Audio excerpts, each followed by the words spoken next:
So 18.4, adding and subtracting radicals.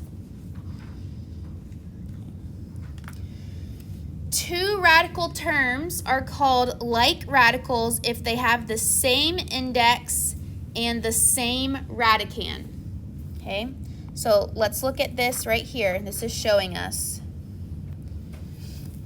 These two right here are like radicals because they have the same radicand. What's the radicand that they have in common? X. And they have the same index, which is 2. So since they have the same radical and the same index, we are able to take this addition sign and add those whole numbers together. So 3 plus 7 gave us 10. That's how they simplified that to 10 square roots of x. Again, this is only true if we have the same radicand and the same index. Okay, so let's look at some examples. Before we do the operation, we're going to check those two things. So does this have the same radicand? Yes. What is it? 11. Does it have the same index? Yes. What is the index? 2. So that means we could take this and rewrite this as 6 minus 2 square roots of 11. What's 6 minus 2? 4. So our answer is 4 square roots of 11. So pretty much what we're doing is we're just adding or subtracting those whole numbers that are on the outside. Okay. But before we could do that, we have to check if the radicand and the index is the same. Okay, so let's look at number 2. Are the radicands the same? What are the numbers? 3. Are the indexes the same? Yep, they're both 2. Since this does not have a whole number on the outside of these radicals, we assume that whole number is what? 1. So that means we're going to be doing 1 plus 1. So 1 plus 1 radical 3 means we have what answer? 2 square roots of 3. Remember, if you don't see that whole number outside of the radical, we assume it's 1. Or think of it as, okay, I have 1 square root of 3, and I'm adding it to another square root of 3, so that's 2 square roots of 3.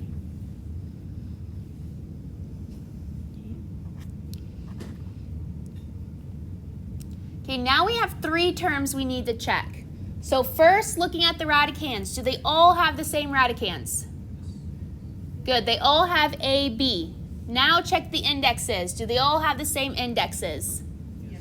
Good, they all have that cube root. So now we're just going to follow the operations of these whole numbers. So we have -2 plus 7 minus 1. Cube root of AB. So we just simplify those whole numbers. So what's -2 plus 7? 5. And what's 5 minus 1? 4. So this is 4 cube root of AB.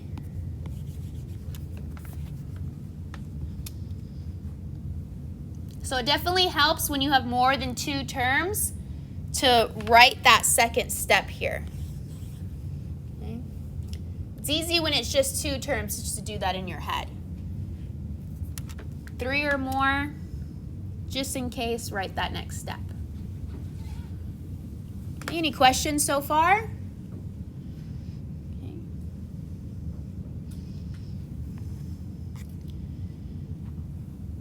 Okay, now let's look at number 4. Do they have the same radicands? Good, they both have a 3y. Do they have the same index? Good, that index of 2, that square root. So that means we're only looking at what is on the outside. So we have 1/4 x minus 3 over 2x, because that's all that's on the outside. And this is being multiplied by the square root of 3y. So that means we need to simplify that 1/4 x minus 3/2 x. So we're going to have to get a common denominator. So off to the side, I have 1/4 and 3/2 that are being subtracted. What is my common denominator? 4. So do I need to do anything to the first parenthesis? Or sorry, the first fraction? No. What about the second fraction? Multiply by 2. So then I have 1/4 minus 6/4, and that gives me what? Negative 5/4. So that means my answer is negative 5/4 x square root of 3y.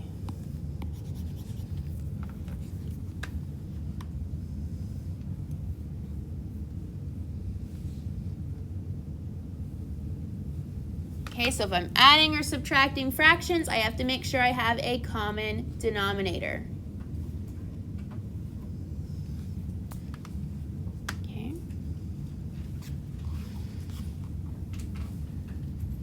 What about number 5? Do we have the same radicand? No, one is an 8 and one is a 2. But do we have the same index? Yes. So since we have the same index, let's try to get the radicands to match. And we can do that by trying to simplify that square root of 8 by using what? The prime factor tree. So how could we reduce the square root of 8? What number would go in first? 2, and then we get 4, and then what goes into 4? 2 and 2. Since this is the square root, we are circling pairs of 2. So that means we have the simplified answer of what? 2 square roots of 2. We take one value from the pair, which is 2, and then that leftover prime number of 2 goes on the inside. So now, rewriting my problem, I have 3 times 2 square roots of 2 plus square roots of 2. I had to do that 3 times because that 3 was already there. Okay. 3 times 2 is what? So I have 6 square roots of 2 plus square roots of 2. Now let's look at my radicands. Are they the same? So now can we add them? Yep, so we have 6 plus 1 radical 2. So this is 7 square roots of 2.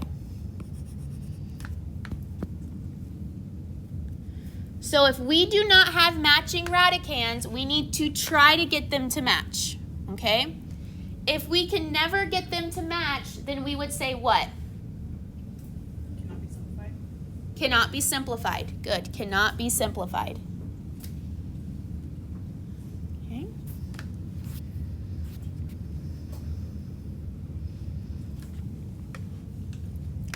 What about number 6? Do we have the same radicand? No, what's missing from that second radical? The y squared. But do we have the same index? Since we have the same index, we could try to get the same radicand. What do you notice about this one right here? Can we reduce anything in that? Y squared. Good, that y squared is going to end up canceling with the radical. So where is that y going to end up going? Outside. Outside. So let me write those steps. So we know that because this is 8 times the square root of x cubed times the square root of y squared. I'm just rewriting the problem with the first square root being separated. Doing this, we cancel out that square and the square root, and we have 8y square root of x cubed minus 3y square root of x cubed. So doing that, do we now have a common radicand? Yes. Yes. So now what are we doing to our outside terms? Good, so we have 8y minus 3y times the square root of x cubed. What's 8y minus 3y? 5y. 5y square root of x cubed. That's our answer. What would our answer be if that 3 did not have a y and it was just 8y minus 3? Could we simplify 8y minus 3? No. No, so then this whole thing would just be our answer. Okay.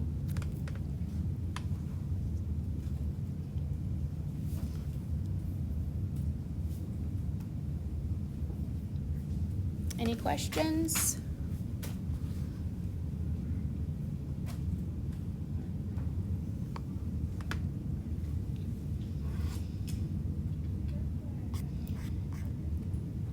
Okay, number 7. So we have 3 terms here. Let's first check the indexes. Do they all have the same index? Yes. Yep, they all have the same index because they're all the square root. Do they have the same radicands? No, because one has that 50x squared y to the 5th, then we have 2x squared y to the 3rd, and then 98y cubed. So what should we do to each of those radicals to see if we could get something that matches? What would we do to each of the radicals?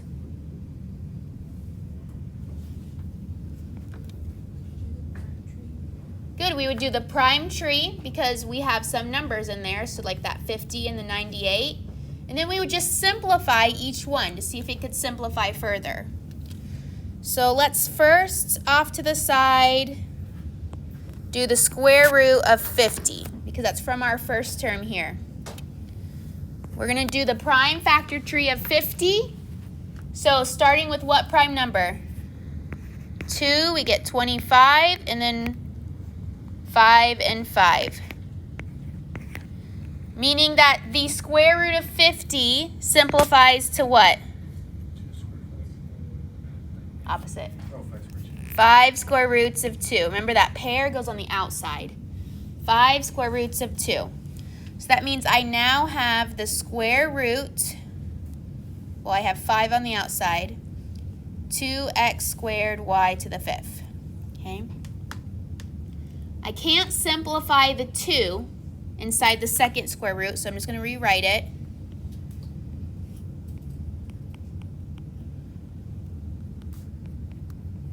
But I can simplify that square root of 98. So that's the next one I'm going to do.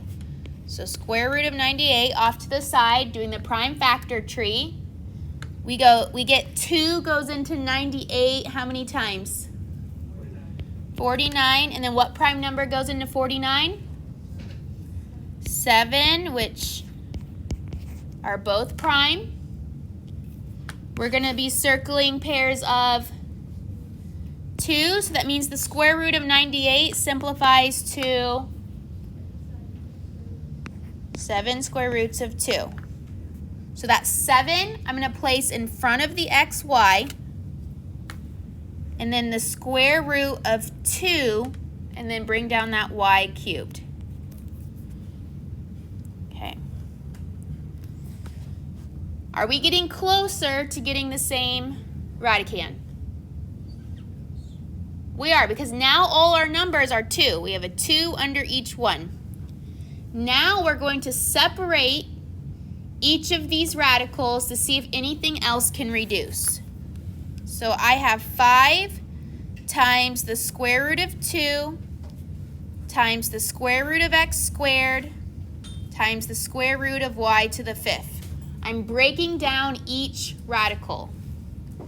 Minus 13y, square roots of 2, square root of x squared, square root of y cubed. Plus 7xy, square roots of 2, square roots of y cubed. Looking at this all broken down, is there anything that can cancel? Anything that can cancel in this problem? Squares on each of the x's. Good. The squares on the x's can cancel because they're exactly the same. Anything else? Square root of 2 has to stay the square root of 2. It can't simplify further. You can take 2 out of the exponents on the y's. Correct. You could take, so we could rewrite this. So now we have 5x square root of 2, square root of y to the 5th can become square y squared, y to the 3rd. Okay, rewriting everything here. This y cubed can become y squared y.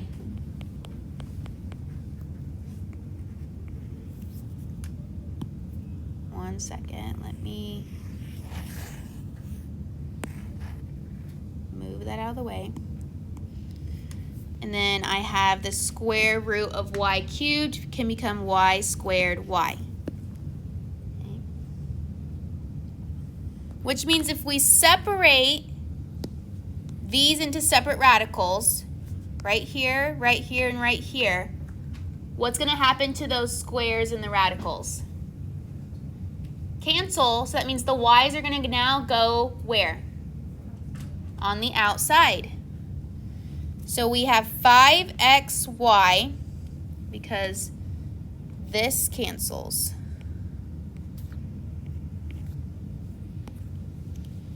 Square root of 2y cubed, that's what's left on that one. Actually, do we want to cancel out these? Or maybe I missed a step here. I did. Can this simplify further, that y cubed? Because I have y squared times y cubed, which is y to the 5th. But technically, I could write this as y cubed times times y. So that means there's another y cubed that cancels.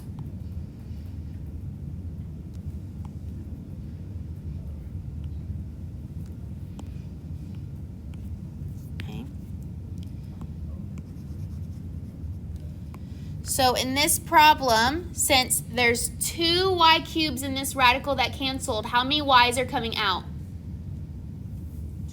2. So this is y squared, square root of 2y. Okay. Same with this one. We have negative 13yx. This y here is coming out. So instead of just a single y, this is going to be y squared. Square root of 2y. And then same with this one here. This y is going to come out. So instead of a single y, this is going to be y squared. So plus 7xy squared, square root of 2y.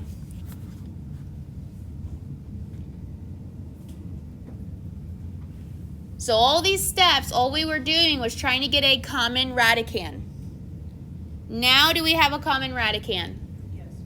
They all are 2y. Now that they are all in common, I could take all the outsides, so 5xy squared minus 13xy squared. It doesn't matter if I switch up those variables. Plus 7xy squared times the square root of 2y. Do they all have the same variables attached to them? They all have an x and they all have a what? Y squared. Y squared. So just looking at the numbers, what's 5 minus 13? Negative 8 plus 7, negative 1. So this is negative xy squared, square root of 2y. That is our answer. So we have our original problem that simplifies to negative xy squared, square root of 2y.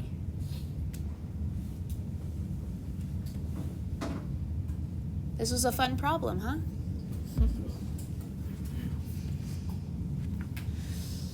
Okay, so we have one more example on these notes. I want you to take a few minutes and try it on your own.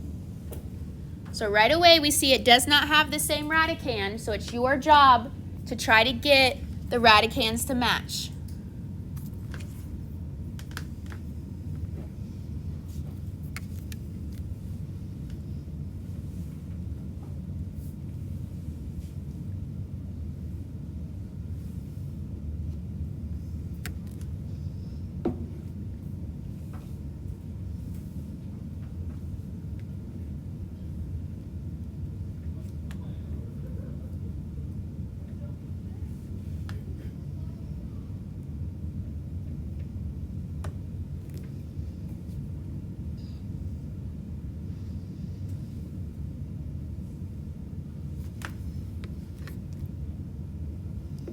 And then once I see a majority of you guys looking up, we'll go ahead and go over it.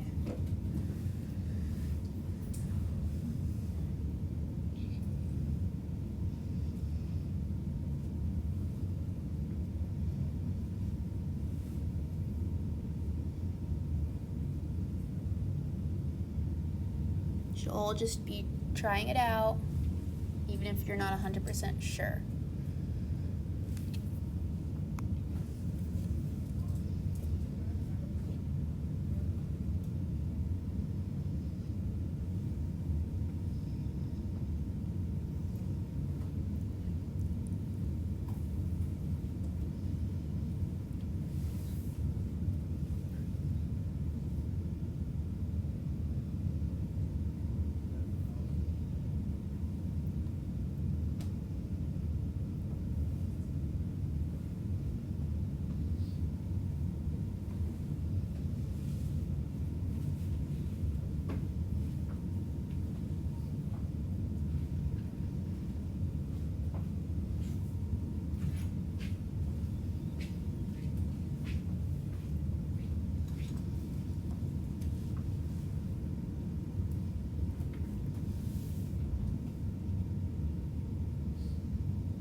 Okay, so the first step that you should have done is you should have seen that we have that 2x squared in the radical, and we can split that up into two radicals.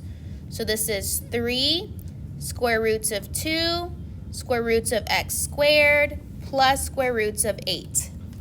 Okay. What that does is it gets the x out of the square root because that x squared cancels with that root. So we have 3x square roots of 2 plus square roots of 8. Now under both our radicands, we just have numbers. Okay? 2 and 8 are not the same. I need to try to see if I can turn the radical 8 into radical 2. So off to the side, I would take the square root of 8 and do the prime factor tree. This is what you should have got. And since this is the square root, we would do a pair of 2's. There's one pair of 2's, so I'm going to bring that to the outside. And the 2 is left over, so that stays on the inside. So that means instead of writing square root of 8, I can write 2 square roots of 2. So rewriting my problem. Now looking at the problem, I have the same radicand and the same index, so I can add the outsides. So I have 3x plus 2 square roots of 2. Since 3x and 2 are not like terms, I cannot combine them further, so this is my answer. So how'd you guys do? Decent? Good? Some of the steps?